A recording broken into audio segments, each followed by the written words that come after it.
Thanks, Sammy. We're just going to give it a few moments because we're just having people join. Good afternoon, good evening, or good morning, depending on which part of the world you're calling in from. I sincerely hope it's afternoon or evening, because if you're in the morning, you're in a time zone which is very, very early, and it must be quite painful. Anyway, I think that probably gives us enough time for people to join in.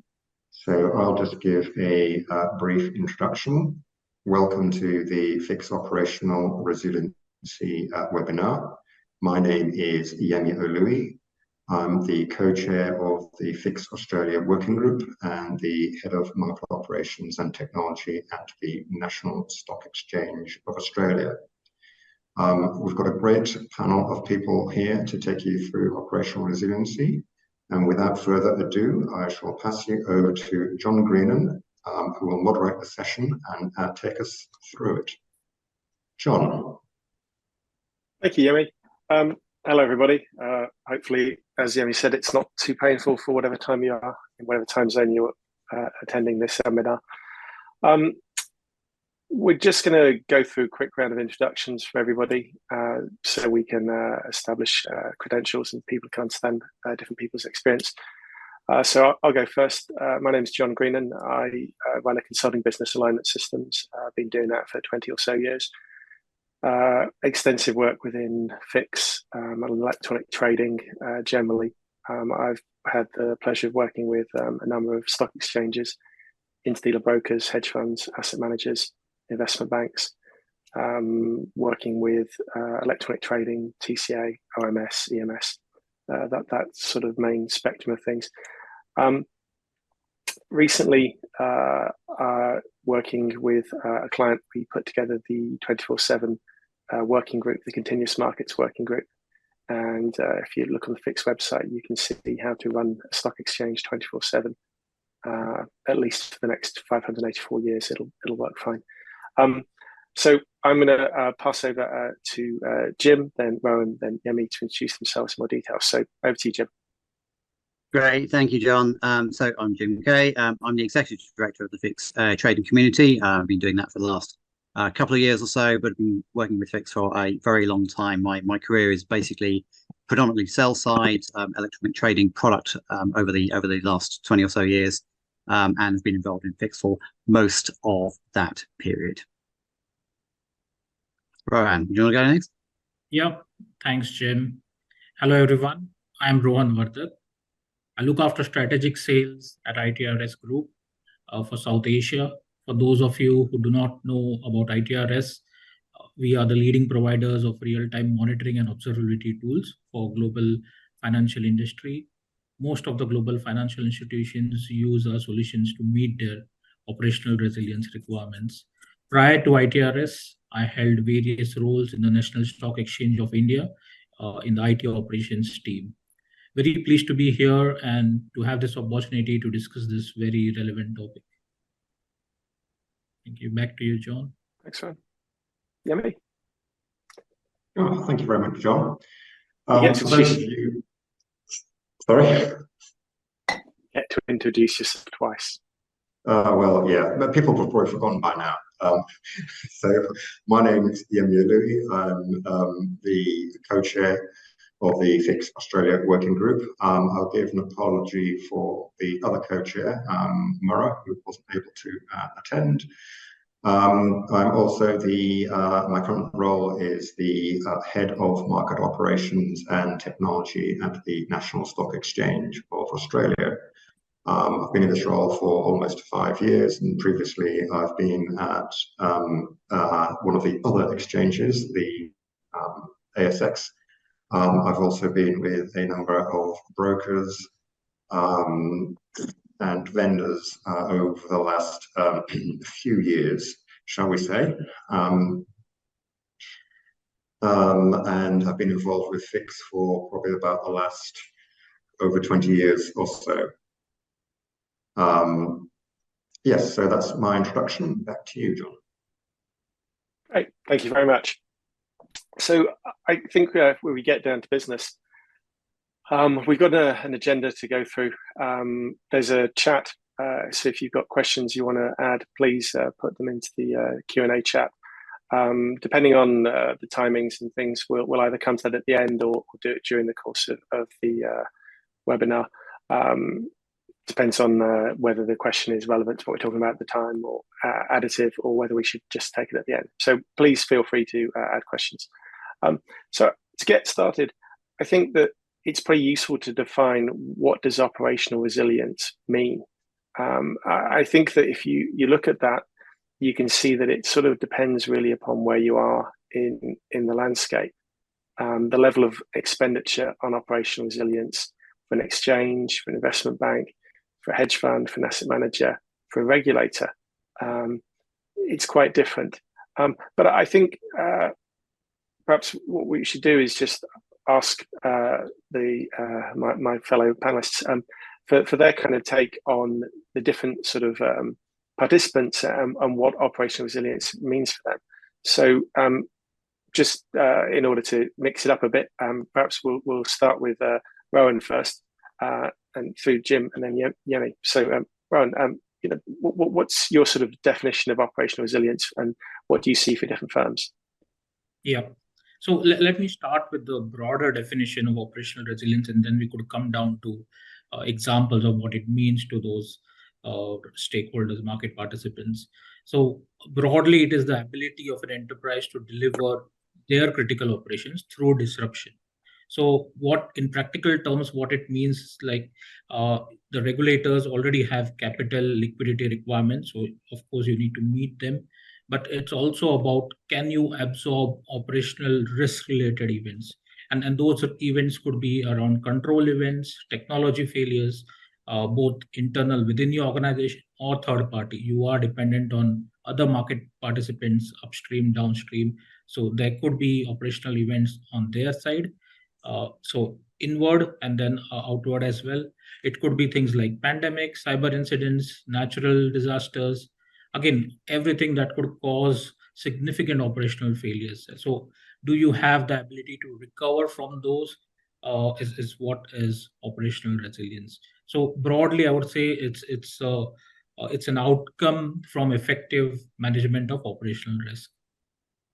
So if we have to look at what do you say, let's take an example of a stock exchange. So what are the key things an exchange provides is your member login, connectivity, order trades, so timely order trades.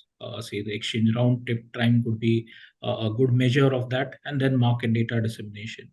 So is this happening at all times across all scenarios? I'll give you an example. So in one of the exchange regionally, I'll not name that exchange. So all these parameters were being monitored, everything's working, and then suddenly everyone lost connectivity, which is across all market participants. Go to find out what exactly happened was that there was some service provider digging the roads outside, and they happened to cut through the entire fiber, the nodal fiber network, which means you lost order connectivity, login connectivity, market data. Now, I don't think anyone would have planned for such back in those days, but these are the types of events that could happen at a local level, at a regional level, global level, and how do we plan for resiliency among such? So you plan to mitigate those risks ahead of time. So what could those be? And then, but with the assumption that despite all those mitigation measures, it is likely to happen. So how do you then respond to that? So for me, broadly, this is operational resilience. Yeah, John. Okay. With your prior work within investment banking, what have you sort of seen from that side of things? Yep. So so what we are now talking is jumping the fence to the buy side, sell side. Now those guys are dependent, let's say, on market data. So you have data coming from Bloomberg, you have that coming from, say, any other vendor. Now, the way they are building that building resiliency, say in market data, is having two sources of market data so that they at all times they have the reference data as well as the prices always incoming. That's one example. Or say various venues for execution. You could connect to multiple exchange within a country. So say ASX and NSX within Australia or Chi-X. Within India, you have around 3 or 4 exchanges. So ensuring that the connectivity for the sell side, for the retail participants is always available at all exchanges at all times. And there are things that say have been enabled, for example, kill switch. So that's at the retail level. You could do a kill switch at a user level, at a trading member level, and then also, and we'll talk more about them in the next sections, but broadly in investment banks, this is what I see. Jim, so looking at this from the perspective of European investment banking, what have you seen in terms of people's operational resilience and how they've coped and handled things? I think just picking up on what Ryan was saying, there's a few different ways you need to look at operational resilience. Essentially, it comes down to an element of taking preventative steps. And there are things that you can control for, such as multiple data centers and things like that, and multiple office locations and all those kind of fairly obvious things. You've got the detection question as to how you actually work out something's gone wrong and you need to do something. But mostly you've got the whole the planning piece. I would perhaps describe as to how you react when you know something's going on, and you need all three. And I think what's interesting is that so from my experience, the two things that kind of catch people out are less about the sort of forward planning in terms of big build of infrastructure and those sorts of things, as important as they are. It's almost the easier stuff that perhaps gets overlooked a little bit. So understanding your environment, understanding your network topology, understanding where people live, understanding where your suppliers, who they are, what they do, what happens if one of them goes down, what the impact on your business will be. So there's all of that kind of forward thinking, if you like. What's my environment? What are the things that can go wrong? What does happen when they do go wrong? And that will get you to the planning piece. What do I then do next? If this happens, what does that happen? You'll see this, sort of military planners, spend a huge amount of their time dealing with precisely this sort of thinking. And that thought process has definitely gone into the financial services industry, which is a very good thing.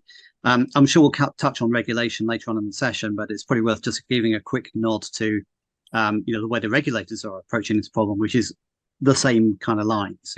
Their requirements are much more about having plans and going through that thought process and understanding your broader network in terms of your suppliers and your counterparties, as opposed to spending your whole time building up data centers and all of the above. So it's kind of good to see that thought process is being drummed into the industry from the regulatory community as well. Okay, thanks, Jim. From the perspective of Australian exchanges, of which you're an expert, what do you see, and what's the regulatory pressure like? There's recently been a lot more focus on regulation. There's been a number of ASIC reports that have come out that have addressed this. They've also brought in, we've recently had some new market integrity rules, which specifically address technological and operational resiliency. And they're fairly comprehensive. They cover a lot of the areas that you would expect them to cover. A lot of the topics that both Rohan and Jim have touched on have been covered, and pretty much agree with what they're saying there. Maybe one of the things which I think can be overlooked a little bit is the human side of things. I think Jim has touched on a little bit on it. And that goes a lot to the reaction within an incident, which I think is actually an important thing that we can sort of look at. So I've been involved in incidents, and I won't mention where for fairly obvious reasons, where different sections of the organization knew what was going on and what should be done, but could not get the authority to take the action that was required because of the way the organizational matrix worked. Now, actually being in a position where, options in some recorded call, where I decided to take an action without full authority for doing it, because I knew it was the right action. It would take too long to actually get the relevant authority to do it. And that also puts individuals in a very uncomfortable place if you're ever in that situation where you have to do something like that. So getting those kind of things and those kind of structures in place, I think, is actually quite important. Okay, thank you. I think just if I could just add to what Yemi said, I think that's a great point, Yemi, in terms of the human factor of it all. So yes, one is, do they have enough authority? But what we have also seen is that often when new systems are rolled out, there are this so-called champions in there who help that rollout. And once they move on, there's a gap in that knowledge base within a single team or a function or a business unit. And often that is also what has come up as the root causes for various technological failures, whether inability to perform a failover or take a resolution step which was already there, but the lack of knowledge, because people who knew it when they installed it have moved on. So how do we keep that knowledge within, say, tools and help people who then take over those operations, conduct operations the same way, basically keeping it irrespective of who mans the operations on that day? That is also a good point. Okay, thank you. So, excuse me. I think I just, as a rejoinder to Yemi's and Ryan's point about people, I've been involved in disaster recovery situations whereby it's been clear that there wasn't a single point of failure of the technology. The problem was people. That very simply that there was the guy who knows how the firewall works properly and can fail things over and switch things over. And if that guy is not available because he's stuck at the end of a train line and he's got terrible broadband at home and the trains aren't running, well, and you can't get a taxi, then you're stuffed. I think that one thing that many people in the technology industry are guilty of is thinking that the solution is always more technology. But I think when it comes to operational resilience, there's a lot to be said for the human factor of having the right people at the right time in the right place. Because it's the people that drive the machinery doesn't drive the people. Having said that, also, I guess one thing that's relevant to look at here is around when we talk about resilience, there's the resilience of a firm, problem A, but then there's the resilience of the system, problem B. So, and something I'll come to, and Jim especially having worked with big banks, but in the US, there's the national market system. So the same product can trade on multiple exchanges and there's rules around giving people best prices and so forth. Europe's got multiple markets. Australia has multiple markets. India has multiple markets. Lots of places have them. But one thing that I've seen quite a lot is that when the primary, what is regarded by most people as being the price forming exchange, when that's down, they don't trade away. Because quite often, from all the way back to the mandate that the investment management firm has been given by the asset owner, it will say that benchmarking is done to the primary market, which then means if you're trading outside of the primary market, it can cause problems. I'd like to sort of ask both Jim and Yemi from your own experiences of this. And Ron, start with Jim. What's your experience of that been within Europe and the US? I think the US in particular is reasonably resilient, and the regulators have done I think an effective job of trying to, through regulation, make the market system as resilient as possible.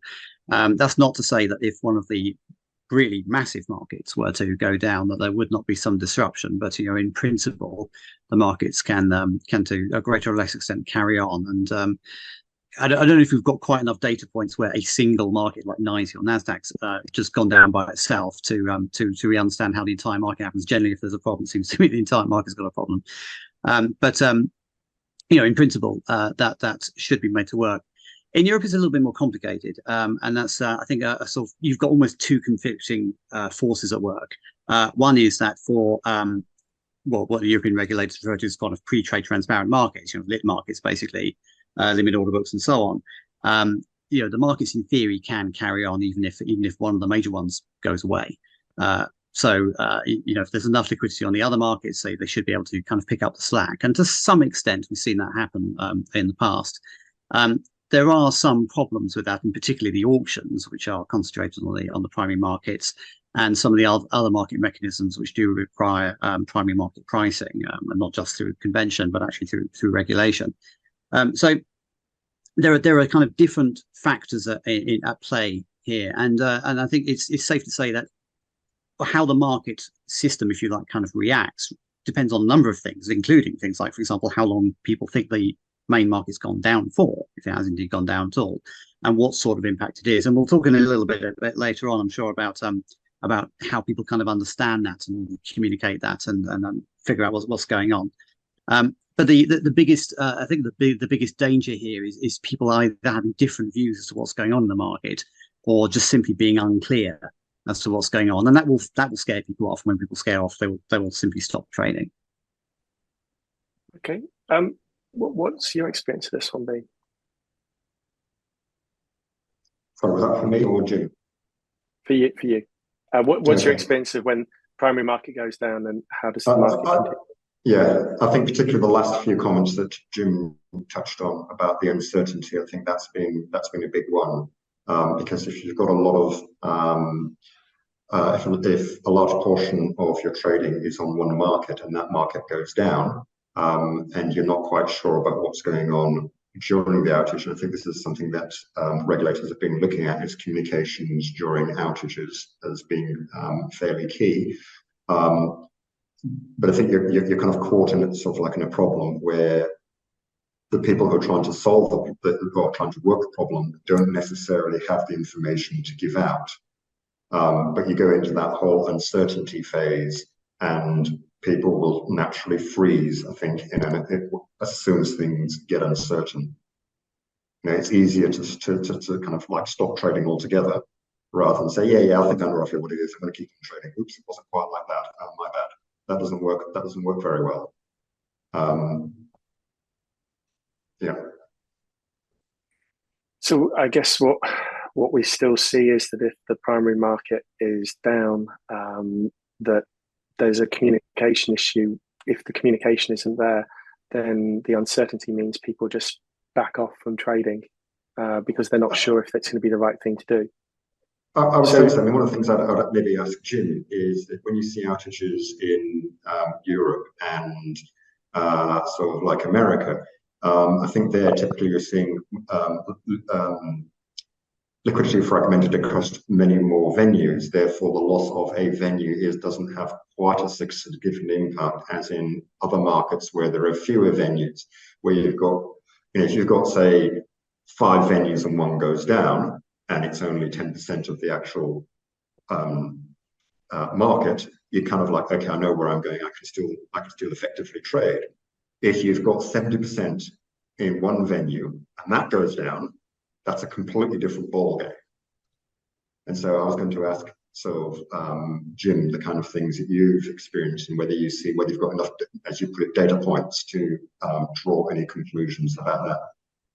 Yeah, it's a great question, and again, it comes down to kind of what's theoretically possible and what practically happens. In many European markets, there is probably enough fragmentation, certainly during continuous trading, for the MTFs, the multinational trading facilities, for example, to pick up the slack where the primary market to go down. The primary market is generally the one with the most volume, and in theory, trading can happen, and you do see some firms are able to continue to operate on those markets, especially the larger ones.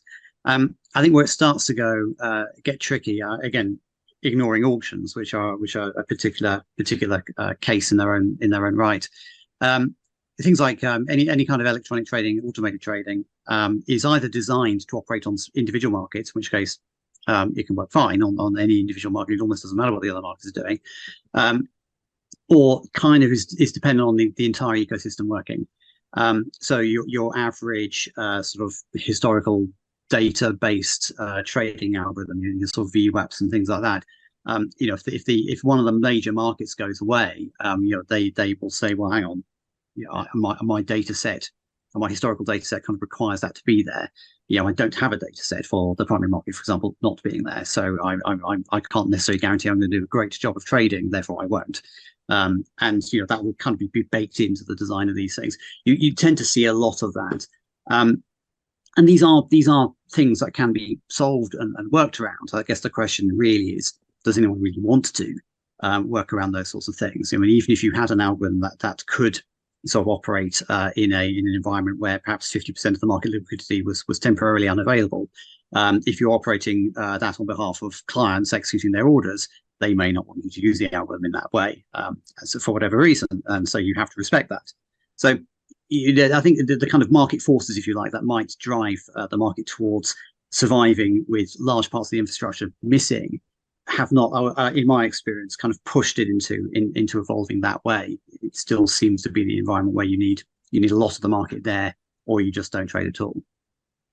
So is that something where, sorry, John, just maybe a further follow-up question. Is that something where you think that taking those design questions right up to the client might help, and having some kind of framework when you engage the client? What would you want us to do if we lost the primary market, if we lost the secondary market, if we lost the tertiary market? So that you do have some kind of guidance in the event of a player failing. You don't have a complete freeze of the... Yeah, I think that's definitely possible. The thing to remember with all of this is that, again, thinking about with my kind of European trading hat on, but this applies to, I think, pretty much globally as well. There's always the spectre of best execution. And what does best execution mean in an environment where the market is, in some ways, not operating 100% of its capacity? Does it mean get the best price you can on whatever's left? Even if perhaps it were the main market to be there, you might get a better price, which is obviously a slightly hard thing to kind of prove either way. Or what does it mean? And then you get back into the uncertainty point we talked about earlier on. Not only to necessarily get some uncertainties to how your trading might actually go, but there may also be uncertainties of what you might be measured against. And that's also something which I think sort of scares people off a little bit. But to your point, this is something that can be sort of worked out in advance. This comes back to the planning point. You can come up with these scenarios and workshop these with your clients, and technology permitting and so on. These are kind of solvable problems if the appetite is there to solve them. Okay, I think I want to just one last piece on this theme and then move on. There's very much people tend to look at what they can control. The old thing of if you can only manage what you can measure. I think that what we've seen globally has been impacts of technology suppliers' outages. And as non-regulated firms, technology suppliers don't have the same duties of care. And certainly a very large technology organization that we all know which one it was had a problem with some of their middle office processing recently. Communication was not great. It took a very long time for people to get back up and running. So I think that, excuse me, sorry. I think that it's important to come back to Jim's point about planning. It very much in the military sense of if you're planning to do something and you've got all this fancy kit, what happens if the kit doesn't work? Down to the point of just lobbing rocks at people, that you have to consider and how your technology can degrade. As a regulated entity, you've got a duty of care, but it's quite hard if you're using suppliers who don't have the same sort of ethos and same sort of modus operandi. You've then got to put that into an SLA, and that can get quite tricky quite quickly. But just let's jump away from that, move on to something else. So Rowan has got quite an interesting perspective, based in Singapore, but Indian heritage, working in the Indian exchanges. Could you just sort of give us an update on what's going on in terms of operational resilience requirements from regulators in APAC? And just give us an update on that, please. Yeah, sure. So SEBI, which is Securities Exchange Board of India, that's the market regulator in India. And I would say it has been in the forefront of establishing proactive measures for operational resilience. I'll give you a few examples. So, and a recent one, which was aimed at retail brokerages. So the top 35 it covered was a framework called Llama, which is API-based logging and monitoring and logging mechanism. So the top 35 brokers, the retail brokers, are now expected to not only monitor, govern their systems, but also in real time report those statistics, uptime statistics, performance statistics, to the exchange, to NSE. So, and that's regulators' way of putting the exchange in the governance seat for ensuring that the top 35 brokers are ensuring that their systems are up to date, are uptime, as well as the performance parameters are within the tolerance levels. So when the framework was kind of announced, there were a lot of murmurs and, oh, you are venturing into our space. This is something that we will control. But when you look at it from a market perspective, it's again going above and beyond the established practices, ensuring that retail brokers are held accountable for their systems, for their uptime, for say the latencies, and then so on. So that's something that's already gone live. That's one. Then say for the clearing of trade, there's something called interoperability between exchanges. So you could trade on one exchange or multiple exchanges and decide where your clearing would happen. So that's another example. This is in addition to the kill switch at user level, trading member level, that is already present. There's now, so while the kill switch was more so as a tool with the brokers per se, there's also a system which was recently announced where a retail trader can go onto a web-based URL and perform his own kill switch. So that's again a welcome move. So whenever things like this happen, when say an exchange goes offline, you could go onto that portal and cancel all your orders. So again, it's an evolving situation. The competition among exchanges is fierce.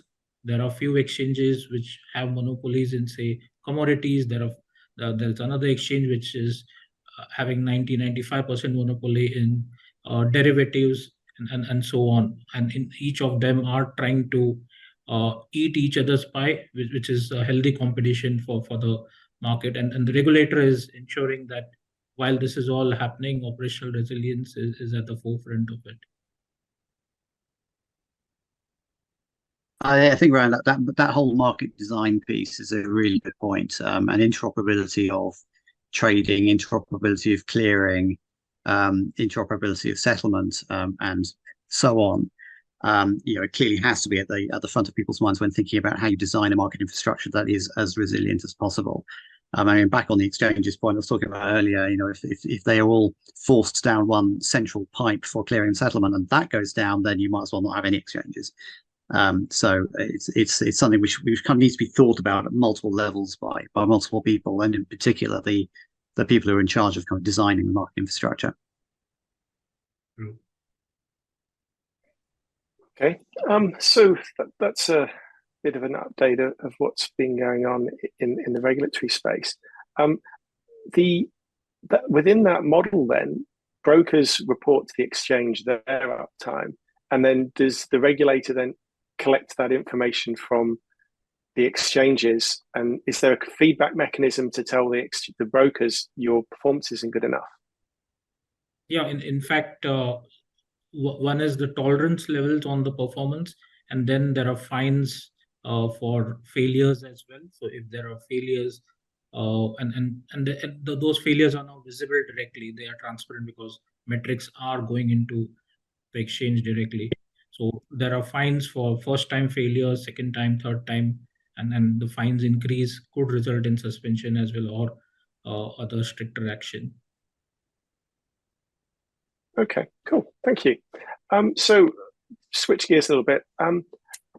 Looking at this, obviously there's a lot of different approaches. It seems that there's the approach that Rowan just spoken about for India. Other markets have their own practices. Perhaps it'd be good to look at the challenges involved in the technology space of implementing new systems. I've mentioned that I think that people are key to this rather than technology, but just look at what exactly do we see as being the challenges of implementing new systems, processes, and technologies, and how can that be done in a way that either enhances or maintains a level of operational resilience. So, Yemi, what sort of challenges do you see in this space? I think the single biggest challenge now is the complexity of the systems that we're running, because most places are running a number of different types of infrastructure. There are multiple internal and external systems that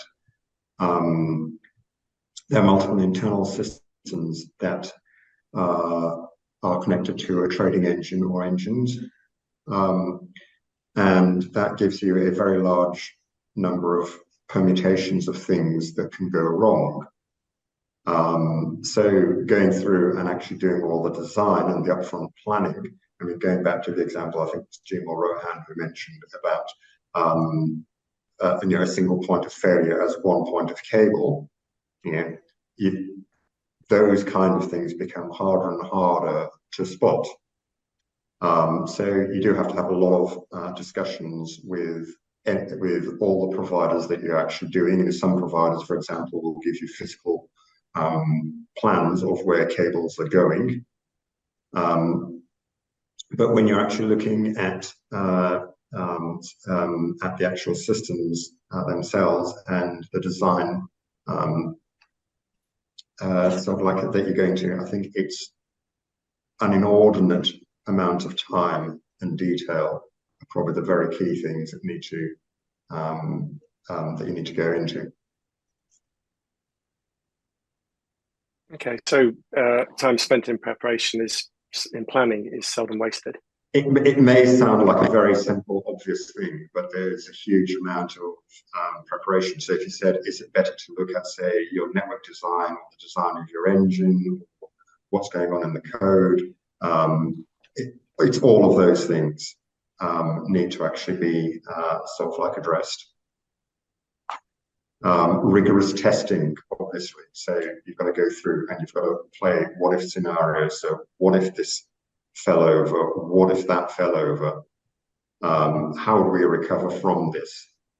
And I think making assumptions is probably one of the worst things you can do, and sort of like assume that, we'll be all right, we'd be able to do this easily. Well, would you be able to do it in that circumstance? We've got a backup line, it'll be fine, it'll take over. Is your backup line of the same capacity as your primary line? There's very simple questions like that where people say, oh, we don't have to bother about that. And then they've actually tried to use it, and then they discover that yes, it does work as a backup line if you have 3 years to do the job. So it's running through all those sort of like scenarios. So it would seem that part of what we're talking about here is simply, if you want more resilience, then get your checkbook out and start writing some checks, because this is going to take time and effort and money. I think it's time and effort is probably the biggest one. Money, I would say, I wouldn't say secondary, but I think sometimes people think because they've spent an awful lot of money, they've got resiliency, and that's not necessarily that's sort of like the right case. For example, you could upgrade all your boxes to much bigger boxes, but if you're never going to get anywhere near that volume, does that matter? Was your money better spent on making sure that you've got 3 lines into your center rather than 2? Is your money better spent in actually going down to each one of your carriers on a regular basis and making sure there have been no changes to any of the physical infrastructure? from when you first signed the contract to now, so that those single points of failure haven't suddenly arisen? I think just to add to that as well is it's the question of are your backups the same as your primaries, whatever it may be, whether it's a data center location, whether it's a network, whatever it may be, whether it's even just the pure hardware itself, the computers. Is your backup the same as your primary, meaning capacity? And you made a really good point there, because I've definitely seen that be answered in the negative. But also things like latency and any other factors, and indeed what's its backup, and how do you get back from it to your primary system if indeed you want to be able to do that. These sorts of things, and it's hard to test these things. I mean, you think about the way people traditionally test their backups. It'll be weekends. They might just try and send a few messages down the pipes and make sure things kind of come back and go to the right places. They won't necessarily try and put, for example, an entire day's worth of trading or market data down the pipes, because those it might just not be very easy or very possible to do that. But these are the kind of characteristics of these systems that I think people need to understand, again, as part of their planning. And ultimately, you don't really know how these things are going to work until you try them out, which again is hard to do if you're just doing things like that at weekends or overnight or so. So I think the industry needs to be encouraged to think more broadly about how it measures the effectiveness of its backup infrastructure, where it actually has it, and how different that may be to its primary infrastructure, and particularly for market participants where characteristics such as speed, throughput, latency, and so on actually do make a material difference to the outcomes. I think there's one other thing to maybe add on to that is that some of these tests are actually quite difficult to do. Well, probably not because what you're having to do is you're having to modify a system from its normal mechanism of operation, and that carries a fair amount of risk in its own right, because you've generally got to modify the system, say, for example, to trade outside normal trading hours, to come up outside normal trading hours, to disconnect everything. So maybe you don't want trade sent down to the settlement system at this point in time because you're just trying to test a failure of your engine. And then you've got to reconnect everything back up again. So typically these things don't happen that often, or only cover limited scenarios, because in order to plan and effectively do that, because the last thing you want to do is do sort of like a BCP test on Saturday, and on Monday you have a production outage which is caused by the BCP test that you did on Saturday. It may, if I may, perhaps just offer a shameless plug for a fixed working group, and of course it's my duty and my pleasure to do this at all points and all times to as many people as possible. But and this is an area that obviously John Greenan is very closely involved in, because he is our co-chair of our fixed standards subcommittee, and within that we have members who are looking to do some work to understand the kind of highest availability configurations of things like fixed trading sessions or fixed messaging sessions in general. And I think the comments that have come up in kind of precursors to that work have been things like, what's the ideal configuration? How do you make sure that you are as safe as possible without having the obvious things going wrong, like duplication of messages and so on? How many sessions do you need to be as resilient as possible? Those sorts of questions, rather than have everybody in the industry sort of independently trying to work it out and come up with probably slightly different answers. So if that is something which any of the audience would be interested in participating, please do get in touch with any of us on the call here, or our fixed program office at fix@fixtrading.org. I thought you were going to say, and click here. And yeah. But I mean, while you're talking about that, the other thing that sprang to mind was in talking with John, and you've done an awful lot around the 24/7 side of things. There has been some chatter about how 24/7 trading can actually contribute towards resiliency. Is this something that you're sort of like you could talk a bit more about, or? It's not to Jim or to me. Yeah, it was to you, John. Well, it's rather like, think of it in a slightly different way. When we think about things like fixed sessions, we think of a start, stop, a period of time where you're cleaning stuff up, you're waiting for sessions to die, the TCP/IP underlying session to die, and so on, and then clear things up, do backups. People end up with a choreography that they perform at start of day and end of day. If you no longer have that luxury of a start of day and an end of day, and you just run everything continuously, then you have to do things in a different way. So just at the simplest level, but one type of database backup is basically copy all of the files and stick them somewhere else. That only works when the database is no longer being written to. If you want to do backups of a database that's being used, you need to do it differently. So if you bring in the discipline of running 24/7, then a whole bunch of your business processes need to be rewritten to work that way. I had the pleasure of working with a team of people designing an exchange that would run 24/7. That was the genesis of the 24/7 working group. Well, what you then have to do is think about things like, if you've an operations team, they can't go home. You've got to have 5 people for every bum on a seat. Because if you think about it, if you want 24/7, then for one person to be there, people work shifts. 8 hours is a sensible shift duration. And you've got to then have 5 people to occupy one seat, because people take holidays, people get sick, you need overlap. What you have to then do is, again, to come back to Jim's point about planning and preparation, you then got to design the system to work in a way that means at 3 o'clock in the morning on a Friday, you've got the people who've got the empowerment to fix things. What you can't then do is say, okay, well, the escalation path is that first line calls, second line calls, third line calls the CTO. The CTO notifies the CEO and the COO and the CRO. You've got to empower people at the sharp end of things to execute, because if you're going to put in an escalation path, it gets very messy very quickly, because you're ringing people up at 3 in the morning. And by the time those people have got up, woken up, had a cup of coffee, logged into their computer and seen what's going on, you've been out of the market for quite a long time. So 24/7 does have a very strong ability to bring about greater discipline within the operations of an exchange, or indeed any firm.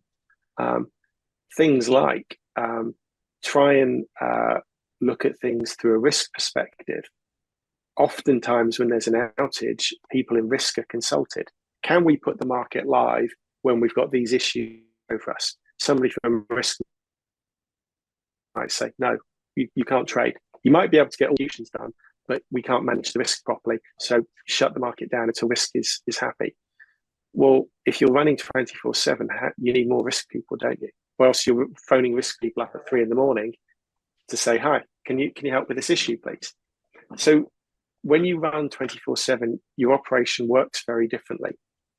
I think you've got to be very conscious that if you take a traditional exchange and try and make it work 24/7, you're going to get yourself into a lot of trouble. Some companies, which I won't name, have tried to take standard matching engines and say, yes, you can run this 24/7. But when you read the small print, what they actually say is you can run it for 3 months, then you need to shut it down for 4 hours minimum. That's not 24/7. That's not engineering. That's a marketing-driven sales approach. So it does bring about discipline, but you've got to be willing to expend the money to actually make it work 24/7. But I think that we've got some questions that have come up. James Hardcastle. Hello, James. What measures are firms, particularly exchanges, taking to protect against cyber attacks? For reference, we saw that NZX was taken down by DDoS attacks a few years ago. What is there to stop this from happening to another exchange or broker-dealer? I think, did Yemi send a message reply to that? No? Yeah, I have a little bit of intel sort of like around that. So, and I'm speaking from memory, so forgive me if that's 100% right. But that broadly speaking, yes, cybersecurity is an issue, and I think it is something that causes an awful lot of worry. In the case of NZX, and this is also maybe going to why this is kind of a worry, that attack was so severe that it had an impact on NZ Internet as a whole, period. Never mind about the actual exchange. It was that level of traffic that was actually being sent through. I don't think I ever got the full report on what happened because people start to go quiet about these things, but there was suspect of possible state or state-funded actors trying things out. Okay, the NZX engine, as far as I understand, didn't actually go down, but you couldn't get to it. So it's kind of like, it's a moot point, really. I believed that the issue was that part of the system is around some trades get reported and put onto a website, and the website was what was attacked. The actual matching engine was sat there happily going about its business, matching trades. That the connectivity over leased lines was working, but it was actually a post-trade. So I think it's actually a very good case study, because all of the stuff that we want to be resilient, right? Full fat, dark fiber optics, networking, high availability, matching engines, that was all sweet. The problem was that people went round the back door and turned the tap off. This trade reporting piece was killed. So I think that in terms of cyber resilience, one of the challenges, a big picture challenge here, is that when you look at traditional exchanges, they tend to run in very expensive data centers. So here in Australia, the ASX built their own. They built it deliberately right next door to a hospital. The hospital's power supply to the electricity grid is uninterruptible because it's a hospital with people in it. So it's also got huge big diesel generators, DRUPs, and it works. It's a high quality data center. Other people, of course, use Equinix, or in Telehouse for the LSE recently relocated their matching engines there. I think that side of things works well, but when we look at a lot of retail flow using the internet, people are connecting via internet providers to brokers. If you look at the digital assets world, when you look at digital assets, generally speaking, they're running in AWS West Coast in the US. And if AWS West Coast goes down, price of crypto assets goes crazy. There's white paper you can find on the internet. I can't remember the name of the author, but it shows that when AWS has issues, crypto has bigger issues. I think, though, that within the traditional asset space, where people very much look to a small list of firms to supply matching engine tech, and a small list of firms in which to run those matching engines, and a small list of firms to provide physical connectivity, fiber optic connections to firms that want to trade on that exchange or providing co-location. I think that the cybersecurity aspect is not so well invested in as a problem to fix. I think that people tend to look at designing the problems out through the use of leased lines, high quality data centers, and so on. So I think cybersecurity is an issue, and it's something that needs to be covered. And I don't think it's received the level of attention. I certainly think that the NZX outage has resonated around the halls of exchanges. Certainly exchanges that I have worked with and spoken to, they've used that as a case study of what's the least reliable part of our infrastructure, but that is still on the critical path and needs to be available. And it tends to be things that people think of as being unimportant. Like if you've got an end of day positions file that you send out so people can reconcile what they think they've traded against what they have traded, attack that, and then people can't do their recs, and then people won't want to trade. It's rather like the example of, you try and sink a battleship it's all armor plated and it's very complicated thing. That's really hard. But what about if you just go into the bottom of the thing and pull out the plug? Try and find the least, the path of least, most impact and minimal effort. And I think that's where the cybersecurity piece is getting a lot more emphasis from people now, because they've seen what happened to NZX, that you can break the thing that you think of as being unimportant, but actually you bring down the market. But Yemi, Jim, Rowan, what's your sort of take on that topic? First, there's a couple of observations, and these are both, and this is my second fix plug.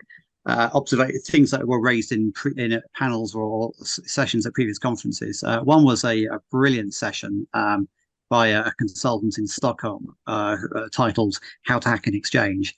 And John, you said something very similar to what you've just said. If you wanted to go after an exchange, you go for the soft bits. You go for things like reference data.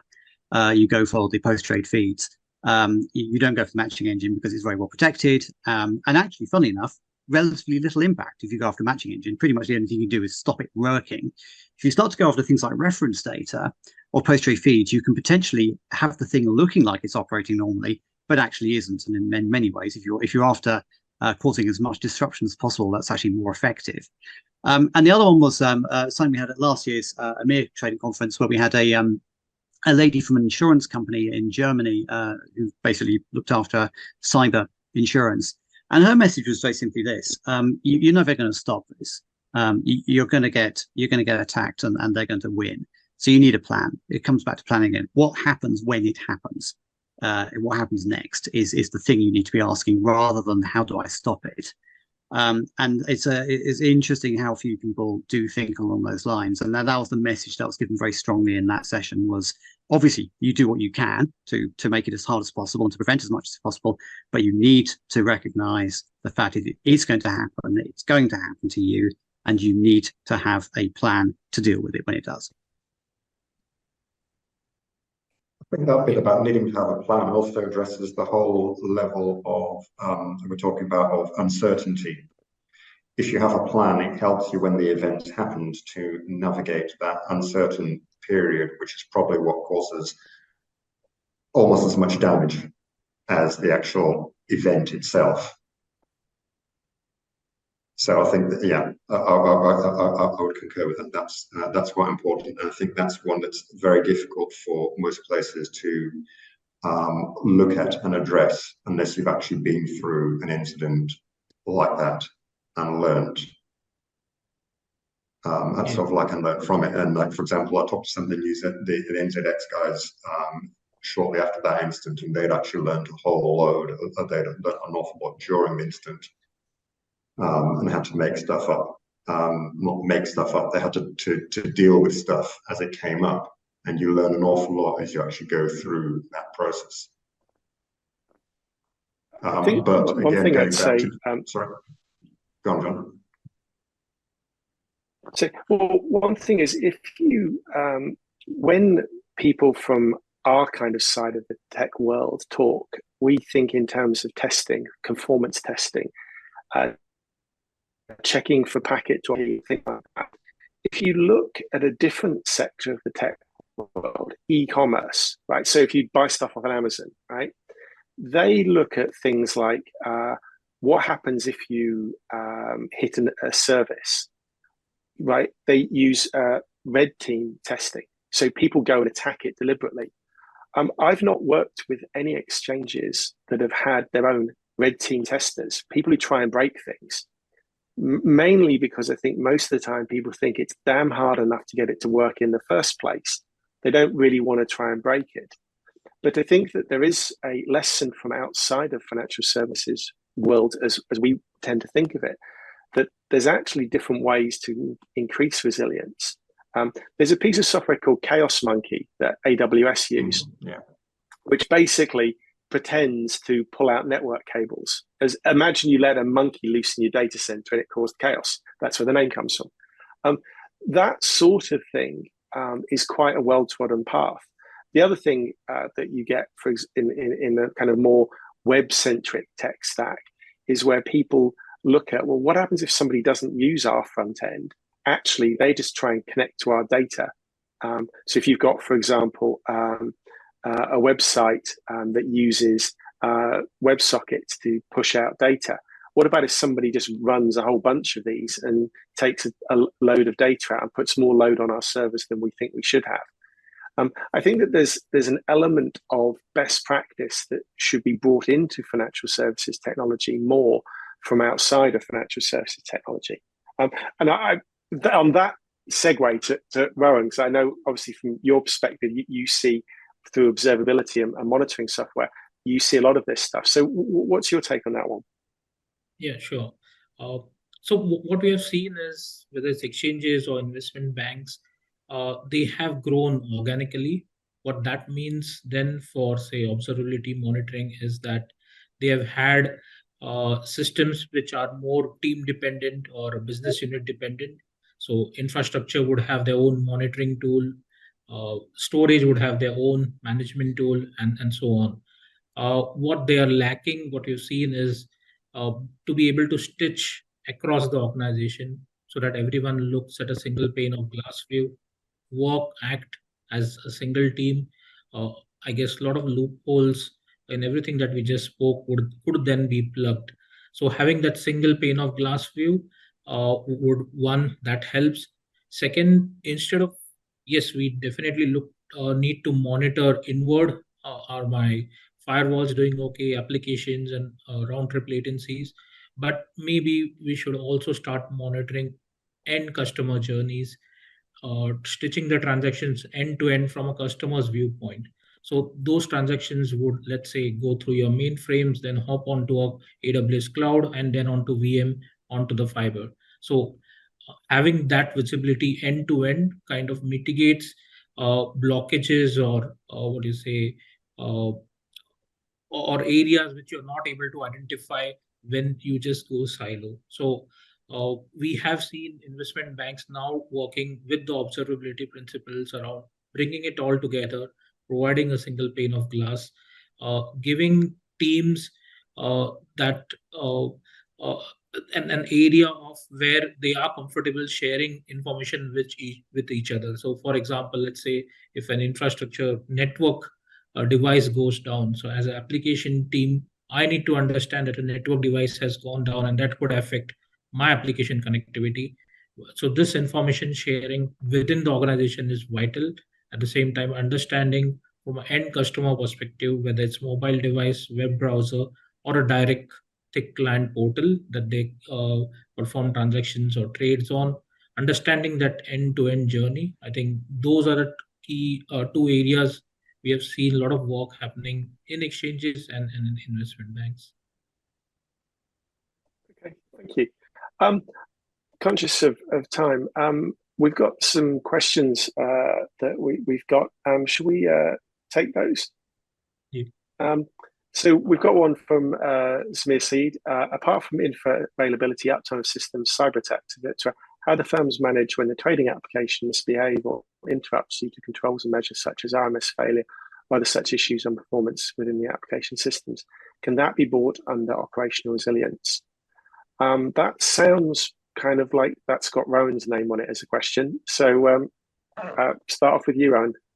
Yeah. So of course, that is all under operational resilience. And how do you build operational resilience for everything that sits under your roof? Is you start at the component level. It could be a service, process, monitoring your logs, connectivity. What we call as, say, 5 levels of monitoring maturity. You start at the infrastructure layer. It could be hybrid IT. And so monitor all of that, go on to application, then look at, say, interconnected application, upstream, downstream. So that's at the component level, application level, build that up to business unit level. Then you go on to site level, and then at the organizational level, practice your business continuity procedures for each component failure, and then extend that to an organizational level where you do a DR drill. Okay. Yemi, you got any thoughts on that one? Yeah, that's sort of like that's a good summary. I think it really goes to the quality of the data that you're getting about your systems and how easy it is to interpret that data and how well presented that data is. So it's not just we've all seen log files come out of sort of like out of systems, or systems be able to report things. But if the system's a very noisy system, it may be actually providing too much information for you to be able to tell what's going on. For someone to be able to understand what has happened and therefore formulate a plan, and to even recognize what's happened. So if you see a whole lot of gateways go offline, why have they gone offline? Is that because the servers underlying them have gone offline? Is that because there's been a fault in part of your trading engine? There are a number of reasons that could have actually occurred, and you have to have the instrumentation which clearly tells you what has happened and points you in the right direction, so you can make the right decision quickly. So maybe a non-trading related thing is there have been instances with aircraft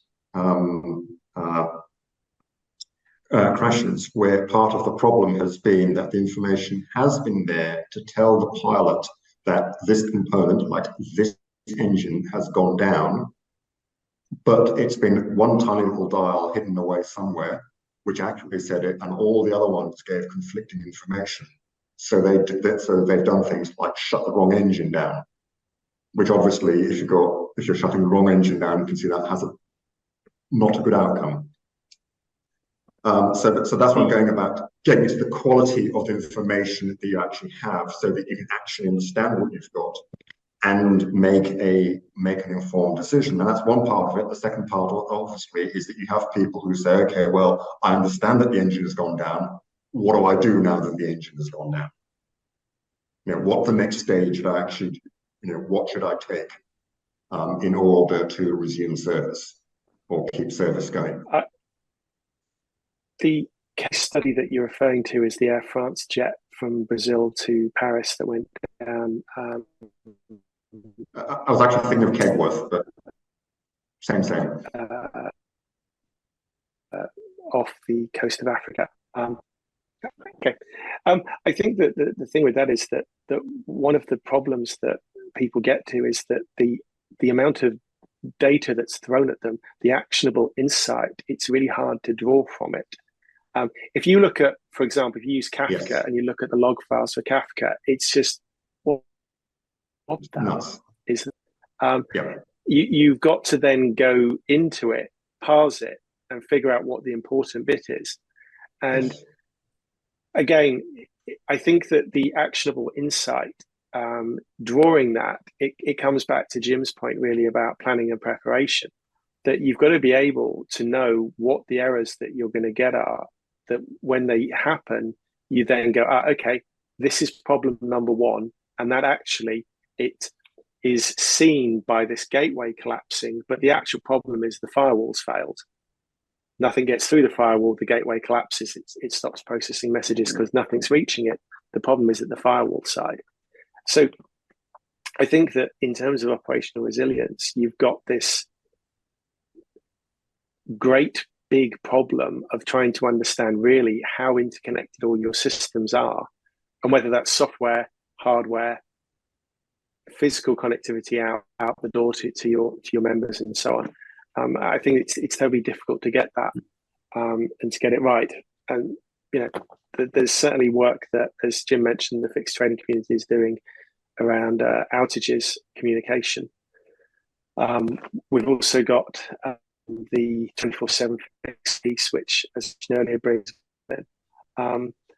We're also looking within the standards subcommittee to set up a working group on resilience of fixed sessions. So if you think about a fixed session, normally you look at it as being, you've got a target comp ID, a sender comp ID, a target IP address and port number. You might have a username and password associated with it. you've got a schedule associated with it. And very quickly, you then add in more and more information that is used within your systems. If you're going to do some kind of disaster recovery exercise, you ideally want to know the last sequence numbers that were sent and processed, so that you can then pick up from the spot that the last one left off and not lose messages, or the session recover itself. And then potentially you've got to make sure you don't process messages repeatedly when they've been already traded. What we're looking to do is to put in place session resilience, so a way of encapsulating the session and all of its data in a way that means that those sessions can have failed over more elegantly. So I'm conscious of time, and we're going to have to wrap up, I think. But if you do want to join that, please get in touch with Jim or myself, or anybody within the fixed trading community. That is a nascent working group. We haven't started it yet, but it comes under the standard subcommittee. And it'd be great to get some, that when it comes to industry challenges, although of course we can collaborate with a standards body, transparent outcomes for our clients. So I think that it'd be great to get people involved from this call, because clearly you've got an interest in resilience and operation resilience. So it'd be some more people engaging in the resilient sessions working group. I'm conscious I'm talking too much. I think perhaps what we should do is just go around the panelists and ask for any closing thoughts, and then we can wrap up. I'll start with Rowan. Over to you, sir. Yep. So in summary, I would say operational resilience is not an end goal in itself. It's a continuous ongoing process. Even if you had a static environment, it's an ongoing process. So add to it your digital transformation, migration to cloud, adoption of new components. So it's a fast moving target. So you need to take measures every day to ensure that you're operationally resilient. Build your architectures, processes to take care of such scenarios. Build your single pane of glass view. Look at customer journeys, look at transaction journeys, and then continue to practice exercising your business continuity drills. Maybe I'll pass it to Yemi. Thanks, Ron. I think I'm going to use the M word here. I'm going to use the word mindset. And I think getting the mindset in everybody who's involved in trading from top to bottom. So if you look at a lot of what we've been talking about here has been how we handle information and how we design things. How we handle information before, after, and during an outage. One of the things that I see is that quite often systems are designed where a simple failure either cannot be detected quickly because information has not been output. So I'll give you a very simple example. Something fails and it gives an error message, which is something along the lines of something went wrong. This is not helpful, right? But writing out something and saying, I can't connect to IPX, 1234 on port 70 thing, gives me something to follow. Then I can go and look at why can't you actually do that? Is there a problem with the network? Is there a problem with the firewall? Whatever, I've got some information, and the system knew that. It's just that the programmer that wrote it didn't think that that was something they should actually do. Now, mindset comes into it because if I get people to say, well, what would you like to if you were actually running this bit of code that you wrote, or you were designing this process and you had to deal with this in an emergency situation, what would you do? That gets people to think differently, and that's all the way. I'm not saying like I'm picking on the developers or like all that, but it goes all the way from the network engineers to the people who design the processes, to people who design the call trees, to think about how you can get information out of and how you can handle an outage. I'll stop there, sorry, because I can probably ramble on for another half hour, but I'll pass over to Jim. Thanks, Yemi. I think I also want to pick up on two things. One you said, and just coming also back to Zamir's question. Firstly, the thing you said, the ability to connect a technical event to a business outcome is critical, and that in theory should be something that is relatively unambiguous and kind of procedural to do, and therefore could be automated. So if your IP address connection failure happens, what does that mean to people on the desk? Does it mean their systems are running on yesterday's data? Does it mean that they've lost some access to some clients, some markets? Does it mean anything at all? As it just means you've lost some resilience. That's incredibly important to have, because if you hear X has happened and you don't know what X means, you can't do anything. You've got nothing to go on. So I think I would certainly urge participants in the industry to focus on that issue and get the time taken to connect the technical failure to a business outcome as small as possible. Very, very quickly, the other thing, the word misbehavior that Zamir raised, it's an excellent word to include in the question, so thank you very much for that. I would like to suggest that we actually almost have a rematch of this, perhaps to a sequel to this webinar, because I think detection of application misbehavior and definition of misbehavior is something that is incredibly hard to solve for. Applications are becoming more complicated, trading applications in particular, with more advanced technology being thrown at trading algorithms and so on, AI and so on. These things are becoming almost less predictable. So what does misbehavior mean? How do you measure it? How do you see it? And then you get into what do you do when you do see it? I think there's an entire session we could spend on that topic. Well, let's ask Ed and Sammy and Barbara to organise that. So I think at this juncture we can wrap up. Thank you all very much. Thank you to Yemi, Jim and Rowan for their excellent views and input. Thank you to the questions from the audience, and thank you to the audience for attending. Anything else, or should we finish here?